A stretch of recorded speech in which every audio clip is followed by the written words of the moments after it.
الرجیم بسم اللہ الرحمن الرحیم اللہم صلی علی سیدنا و مولانا محمد وعلی آل سیدنا و مولانا محمد وبارک وسلم وصلی علیہ اللہم رب اشرح لی صدری ویسر لی امری واحلل عقدۃ من لسانی یفقہ قولی۔ معزز شرکاء، آج ہم 9ویں آن لائن قرآن کلاس میں حاضر ہیں۔ دعا ہے اللہ تعالی ہمیں استقامت کے ساتھ قرآن مجید کو سیکھنے کی اور آگے سکھانے کی توفیق عطا فرمائے۔ بسم اللہ الرحمن الرحیم۔ چلیے آج ہم اپنے لیسن کی طرف چلتے ہیں۔ سب سے پہلے ہم حصۃ التجوید کی طرف بڑھیں گے اور آج ہم تجوید کے کچھ خاص اصولوں کو پڑھیں گے، اور ان اصولوں کو اگر آپ سمجھ لیں تو یقیناً آپ تجوید کے ایک بہترین قاری کہلا سکتے ہیں۔ اور چلیے جی، اس وقت اسکرین پہ آپ کو نظر آ رہا ہے آج کا جو لیسن ہے ہمارا۔ 2 ٹاپکس ہیں، مختصر سے ہیں، انتہائی مختصر اور بہت ہی آسان ہیں، مشکل بالکل بھی نہیں ہے۔ آپ نے میرے ساتھ ان کو مل کر پڑھنا ہے، اور جیسے جیسے آپ ان کو میرے ساتھ مل کر پڑھیں گے، ان کی تھوڑی سی ریہرسل کریں گے، تو یہ جو نظر آنے میں الفاظ مشکل لگ رہے ہیں یہ ہمارے لیے بہت ہی آسان ہو جائیں گے۔ جی تو شروع کرتے ہیں۔ نظائر حروف مدہ کا بیان۔ نظائر حروف مدہ کا بیان۔ حروف مدہ ہم نے پہلے پڑھ لیے ہیں، اور کس کنڈیشن میں، کس حالت میں اور کن شرائط کے پورا ہونے پر حروف الف، واو اور یا جو ہیں وہ مدہ بنتے ہیں، یہ بھی ہم نے پڑھ لیا تھا۔ اگلے لیسن میں ہم آئے ہیں نظائر حروف مدہ۔ اگر آپ میں سے کسی نے حروف مدہ کا جو شرائط کیا ہیں اور طریقہ کار کیا ہے، کون سے حروف مدہ کہلاتے ہیں، اگر نہیں یہ لیکچر کسی نے لیا تو پریویس لیکچر جو ہیں ان کو آپ یوٹیوب پہ دیکھ سکتے ہیں اور وہاں سے ان کو پڑھ سکتے ہیں۔ نظائر حروف مدہ 3 ہیں۔ نظائر حروف مدہ 3 ہیں۔ یہ جس وقت میں آپ کو ان کے بارے میں اردو میں بتاؤں گا تو آپ حیران رہ جائیں گے کہ کتنی ایک عام اور معروف سی چیز ہے جس کے بارے میں ہم یہ عربی کے نام جو ہیں ان کو یاد کر رہے ہیں۔ بہت ہی آسان سی چیز ہے۔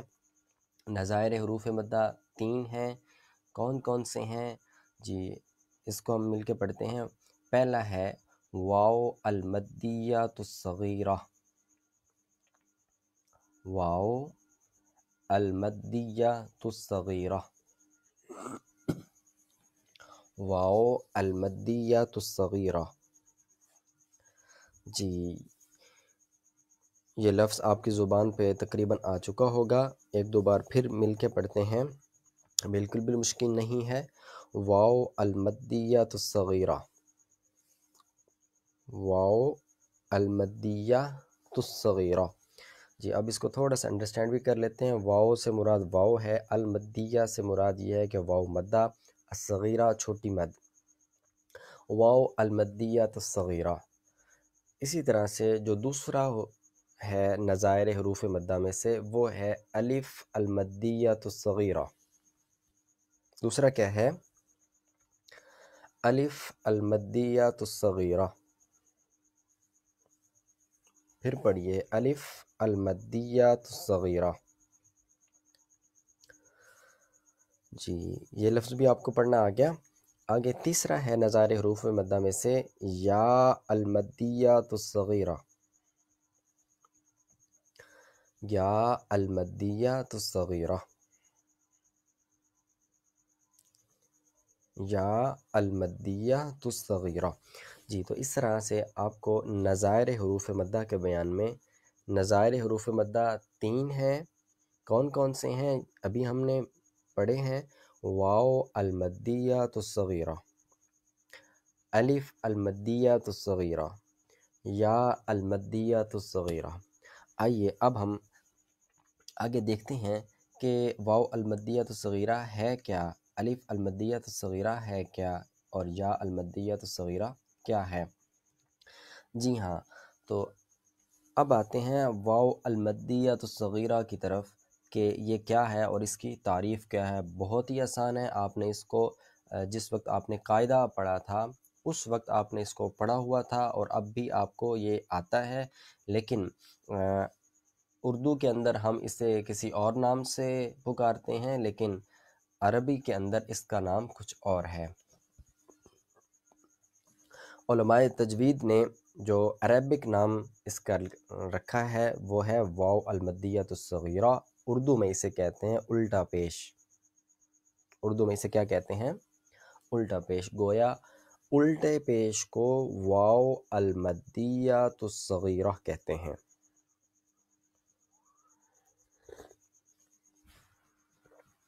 الٹے پیش کو کیا کہتے ہیں؟ واو المدیۃ الصغیرہ۔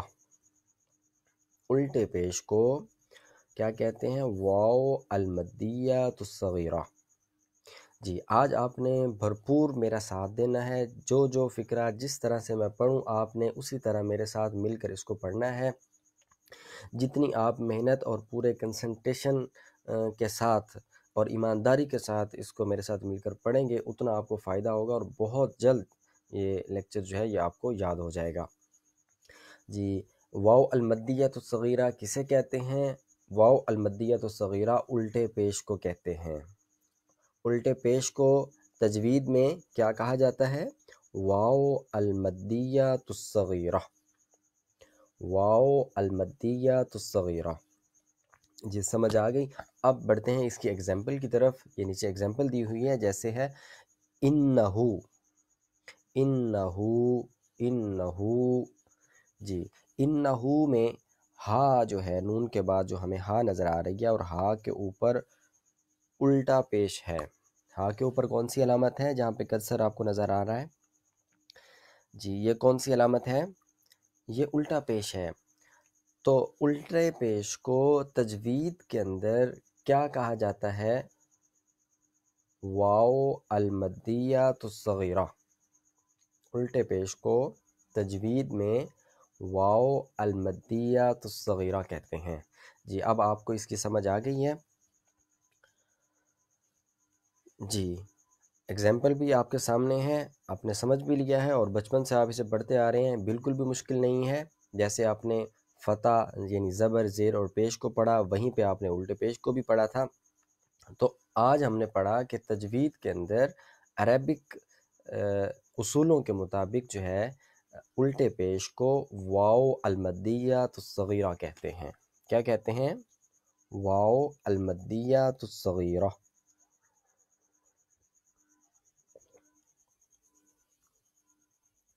جی، اس کے بعد اگلا ہے الف المدیۃ الصغیرہ۔ الف المدیۃ الصغیرہ کیا ہے جی؟ الف المدیۃ الصغیرہ۔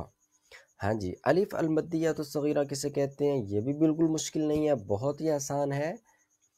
ہم نے پڑھی تھی کھڑی زبر، کھڑی زبر، کھڑی زیر بھی ہم نے پڑھی تھی، کھڑی زبر۔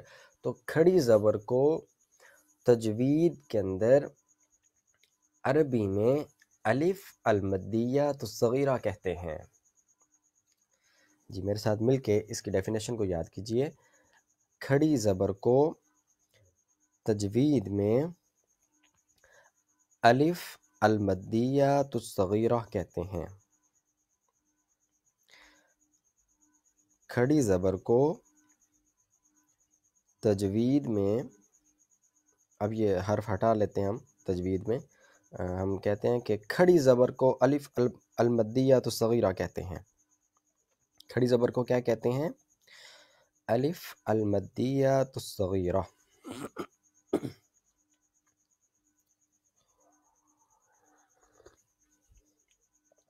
جی، اس کی سمجھ آ گئی آپ کو؟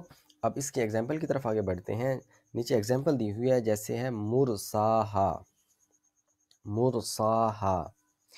جی مرصاحہ میں ہم دیکھتے ہیں کہ سین کے اوپر کھڑی زبر کی علامت ہے. کس کی علامت ہے؟ کھڑی زبر کی. جی نیکسٹ ٹائم اب ہم اسے کھڑی زبر نہیں کہیں گے بلکہ اس کا جو تجوید میں اصل نام ہے ہم اس کو اس کے اصل نام سے ہی پکاریں گے کہ الف المدیۃ الصغیرہ.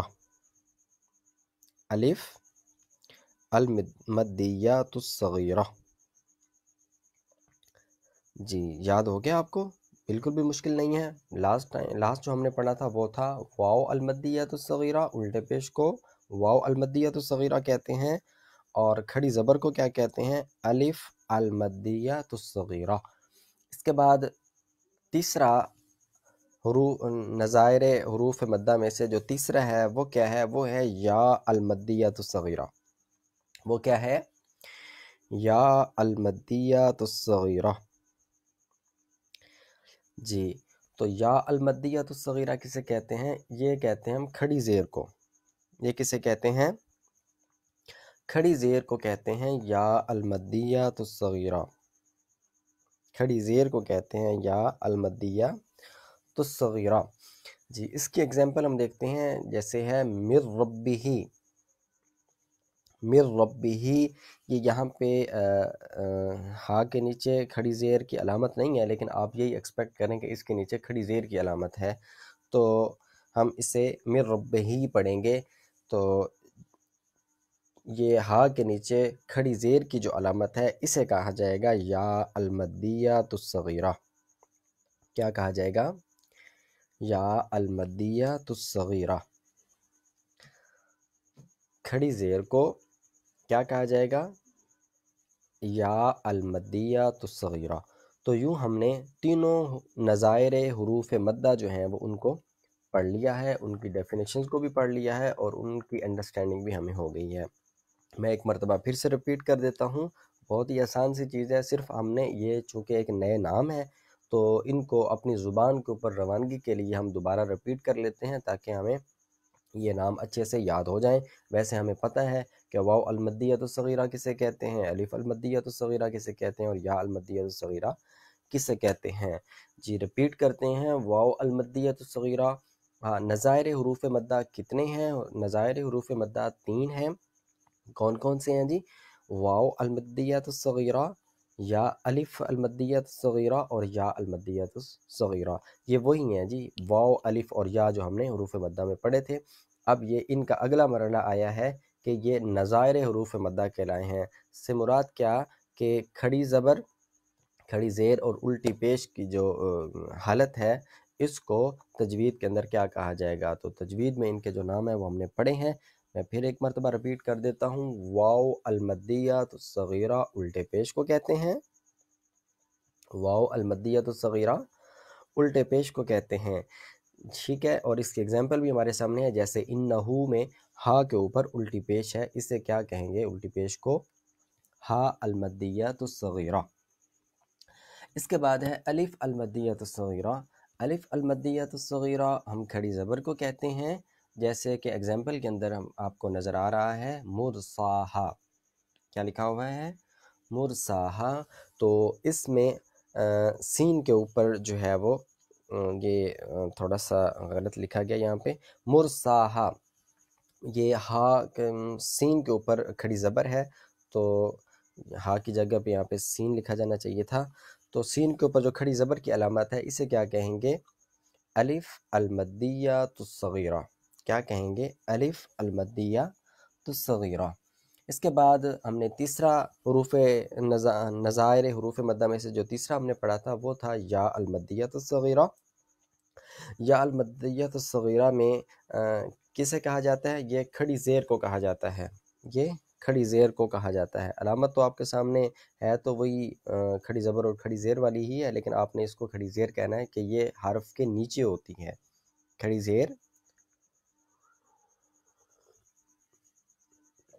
حرف کے نیچے ہوتی ہے، جیسے مر ربہ میں ہا کے نیچے کیا ہے؟ یا المدیۃ الصغیرہ.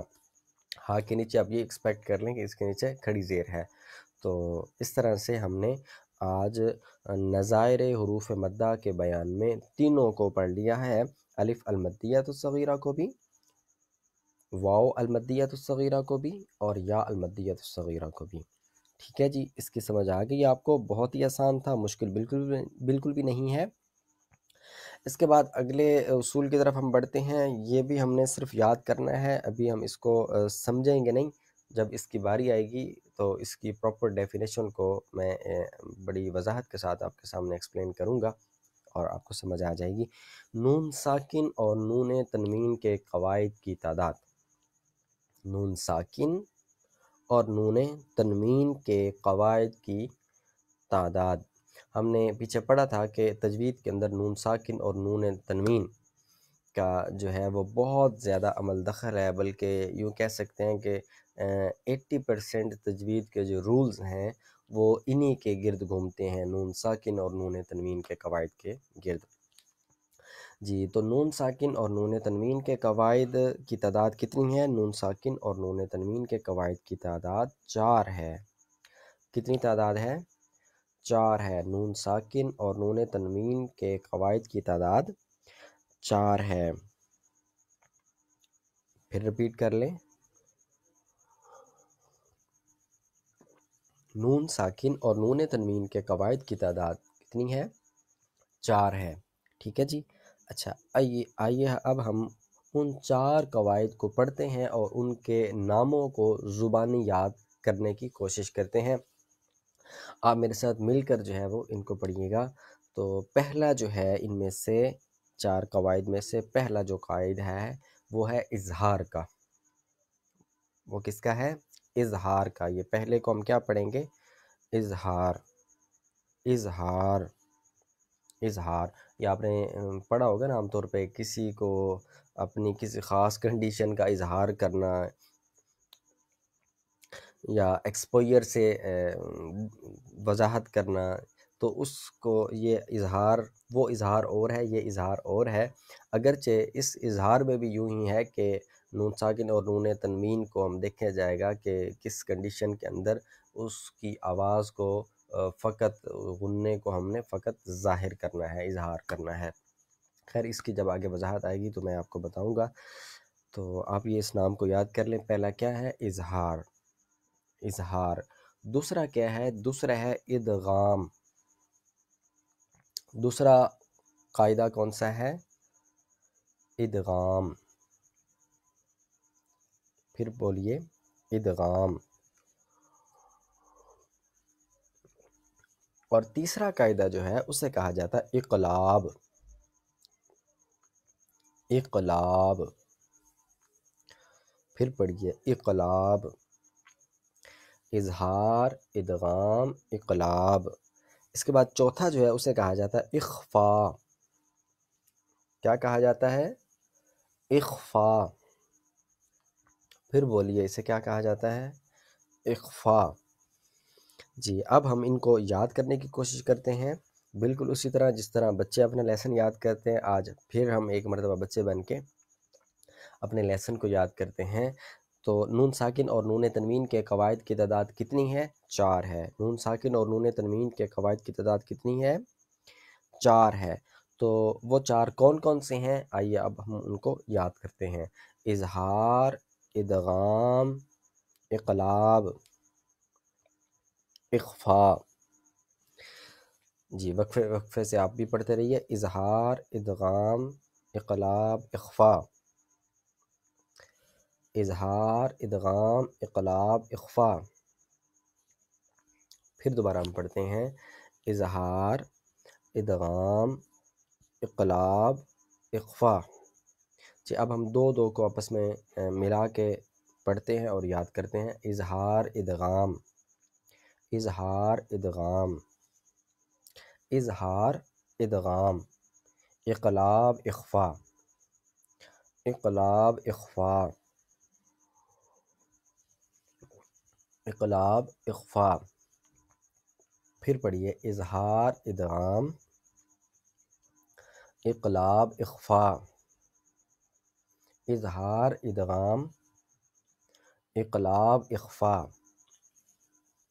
اظہار، ادغام، اقلاب، اخفاء۔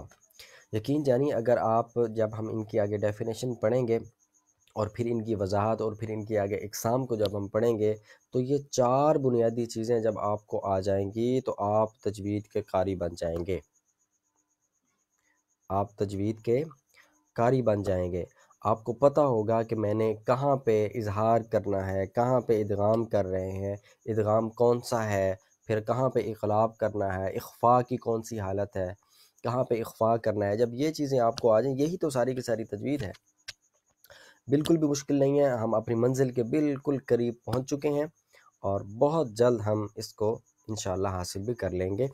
جی تو ان قواعد کے ناموں کو آپ نے میرے ساتھ مل کے یاد کیا ہے، میں پھر ایک مرتبہ پیچھے سے ریپیٹ کر دیتا ہوں۔ نون ساکن اور نون تنوین کے قواعد کی تعداد کتنی ہے؟ وہ تعداد 4 ہے، اور وہ 4 قواعد کون کون سے ہیں؟ اظہار، ادغام، اقلاب اور اخفاء۔ جی تو یہ آپ نے آج یاد کر لیا ہے۔ آئیے آج ہم آگے اگلے سیگمنٹ کی طرف آتے ہیں، اس میں ہم حصۃ القراءت ہے، اور آج ہم سورۃ الفاتحہ کی قراءت کو بہتر طریقے کے ساتھ پڑھنے کی دوبارہ سے پھر کوشش کرتے ہیں، اور ابھی تک ہم نے جو کچھ پڑھا ہے تجوید کا، ان رولز کو یہاں پہ اپلائی کر کے دیکھتے ہیں کہ ہمیں کتنا تجوید کا جو سبق ہے وہ یاد ہوا ہے۔ جی تو میں پڑھتا ہوں، آپ ابھی اس کو سماعت کر لیں، اور اس کے بعد پھر ہم اسے قراءت بالتحقیق کے مطابق میں آپ کو پڑھاؤں گا، آپ میرے ساتھ مل کر پڑھیے گا، اور اس کے بعد پھر قراءت بالترتیل کے مطابق اسے پڑھیں گے۔ بسم اللہ الرحمن الرحیم، الحمد للہ رب العالمین، الرحمن الرحیم، مالک یوم الدین، إياك نعبد وإياك نستعين، اهدنا الصراط المستقيم، صراط الذين أنعمت عليهم غير المغضوب عليهم ولا الضالين۔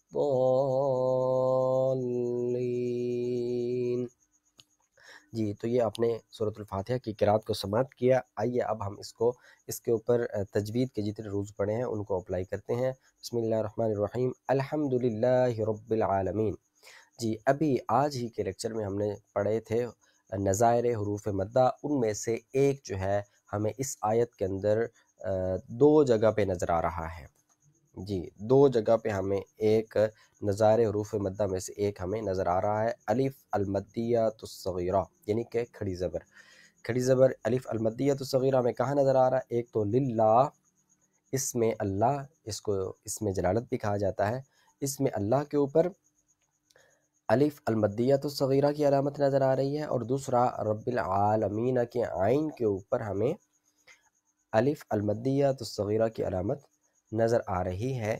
تو الحمدللہ رب العالمین، جی اس کو ہم کیا کہیں گے؟ الف المدیہ الصغیرہ، الف المدیہ الصغیرہ۔ جی اس کی مثال بھی ہمیں مل گئی۔ آگے ہے الرحمن الرحیم، الرحمن کے میم کے اوپر پھر الف المدیہ الصغیرہ موجود ہے۔ مالک یوم الدین میں دیکھیے کہ میم کے اوپر پھر الف المدیہ الصغیرہ۔ اب دیکھیے ہم بار بار جب ہم سورۃ الفاتحہ کی تلاوت کرتے ہیں اور اس کے اندر آ کے ہم تجوید کے رولز کو اپلائی کرتے ہیں، تو ہم دیکھتے ہیں کہ ہر حرف کے اندر، ہر آیت کے اندر کہاں پہ کون سی حرکت ہے، اس حرکت کو تجوید میں کیا کہا جاتا ہے، یہ ساری چیزیں جو ہم نے پڑھی تھیں، ہمیں اس وقت ان کی پراپر سمجھ نہیں آئی، لیکن جب ہم پریکٹیکلی اس کی تلاوت کرتے ہیں تو وہ چیزیں سامنے آتی ہیں، تو بات بالکل کلیئر ہو جاتی ہے۔ مالک یوم الدین میں آپ دیکھ رہے ہیں کہ الف المدیہ الصغیرہ میم کے اوپر ہے، ایاک نعبد و ایاک نستعین، اہدنا الصراط المستقیم، صراط الذین انعمت علیہم غیر المغضوب علیہم ولا الضالین۔ جی تو سورۃ الفاتحہ میں آج ہمیں صرف ایک ایگزامپل ملی ہے نظائر حروف مدہ میں سے، اور وہ تھی الف المدیہ الصغیرہ۔ جی اب ہم سابقہ رولز جو ہے ان کو دوبارہ پھر تھوڑا سا اپلائی کر لیتے ہیں، تاکہ ہمیں ریپیٹ بھی ہو جائے اور جو کچھ ہم نے پڑھا ہے وہ مضبوطی کے ساتھ ازبر بھی ہو جائے۔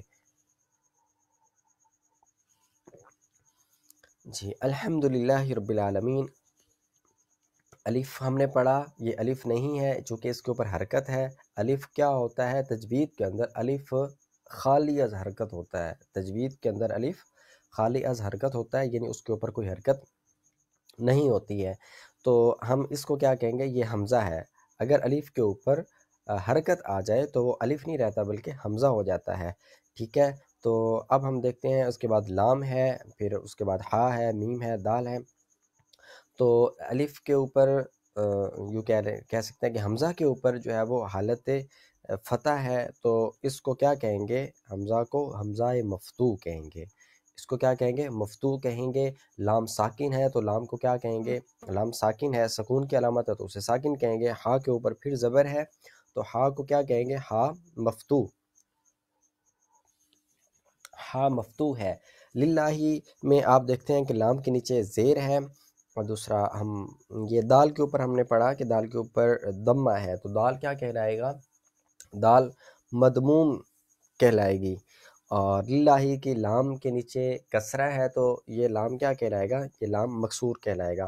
اور پھر آگے ہمیں دیکھتے ہیں کہ را ہے، رب العالمین، را کے اوپر فتح ہے تو یہ کیا کہلائے گا؟ مفتوح۔ اور با کے اوپر شد آئی ہوئی ہے تو با کیا کہلائے گی؟ با مشدد بھی کہلائے گی، اور چونکہ اس کے نیچے کسرہ ہے تو ہم اسے مکسور بھی کہیں گے، با مشدد بھی ہے اور مکسور بھی ہے۔ اس کے بعد بالعالمین، عین کے اوپر کیا ہے؟ عین کے اوپر الف المدیۃ الصغیرہ ہے، اور اسی طرح لام کے اوپر جو حرکت ہے اس کو مفتوح کہیں گے۔ میم مکسور ہے، یا ساکن ہے، اور نون مفتوح ہے۔ جی، تو اس طرح سے یہ جو ہم نے رولز پڑھے تھے وہ ہم یہاں پہ اپلائی کرتے ہوئے آپ کو بالکل بہت ہی آسانی کے ساتھ آپ انڈرسٹینڈ کر رہے ہیں کہ کہاں پہ کون سی حرکت ہے اور اس حرکت کو کیا کہا جاتا ہے۔ الرحمن الرحیم۔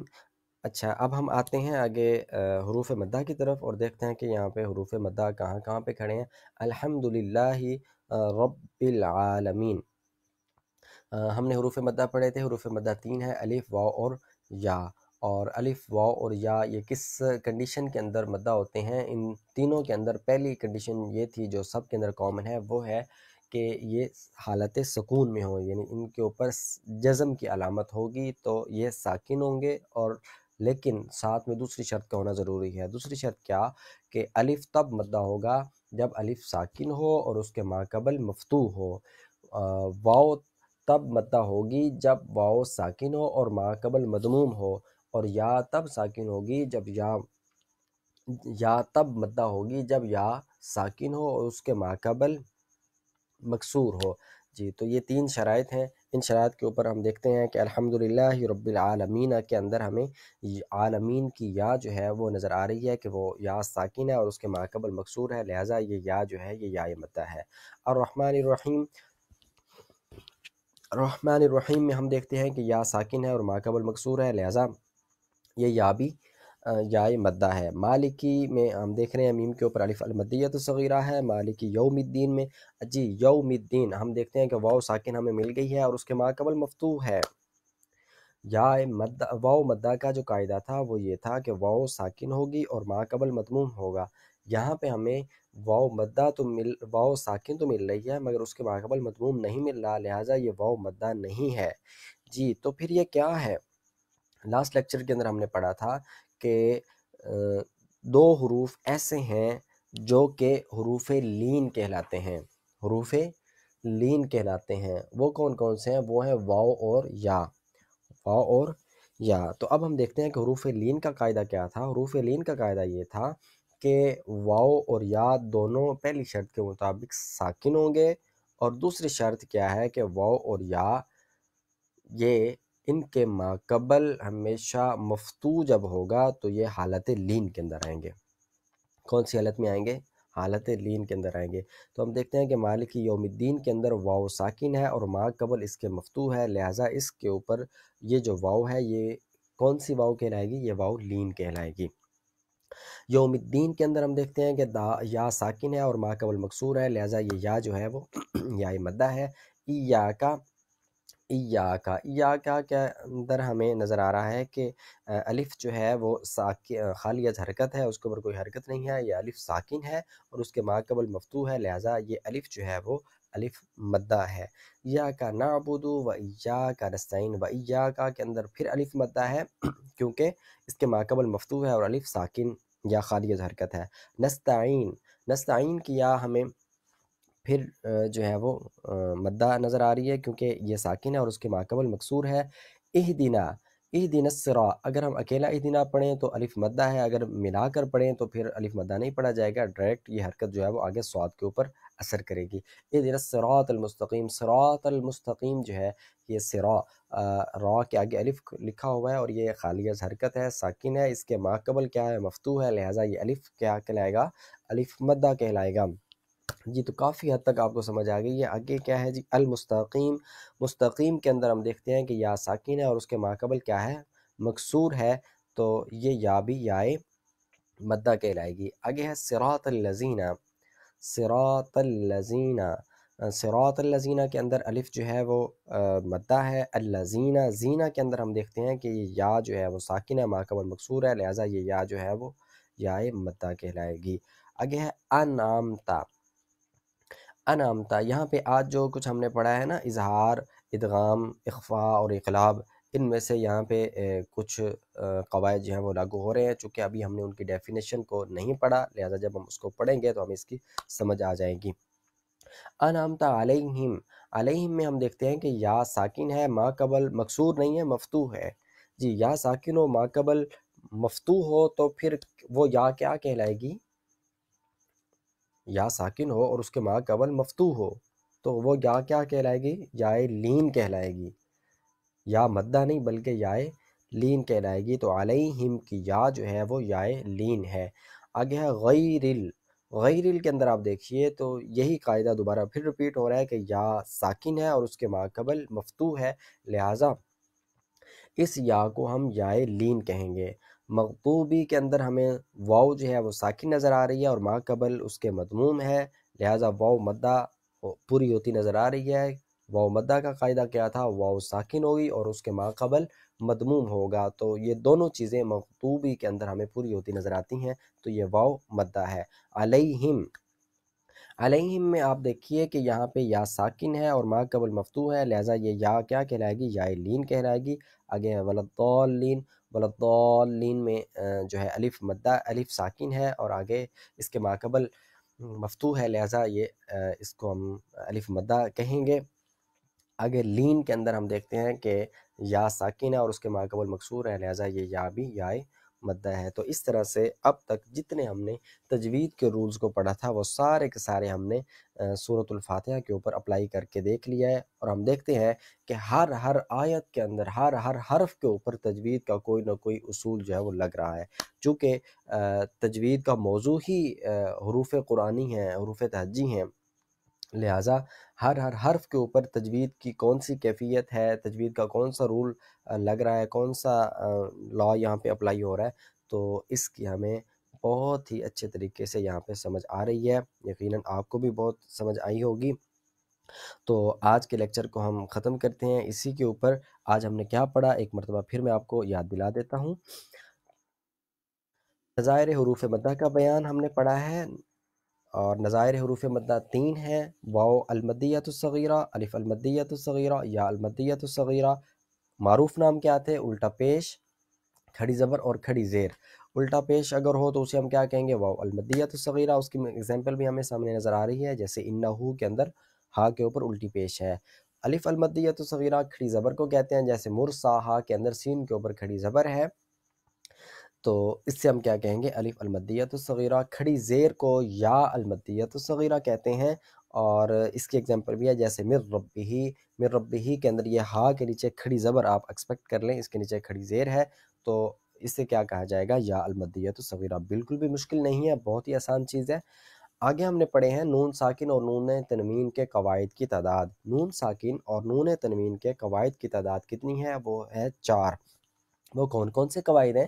اظہار، ادغام، اقلاب اور اخفاء۔ مل کر پڑھیے گا: اظہار، ادغام، اقلاب اور اخفاء۔ پھر ریپیٹ کریے گا: اظہار، ادغام، اقلاب اور اخفاء۔ اظہار، ادغام، اقلاب اور اخفاء۔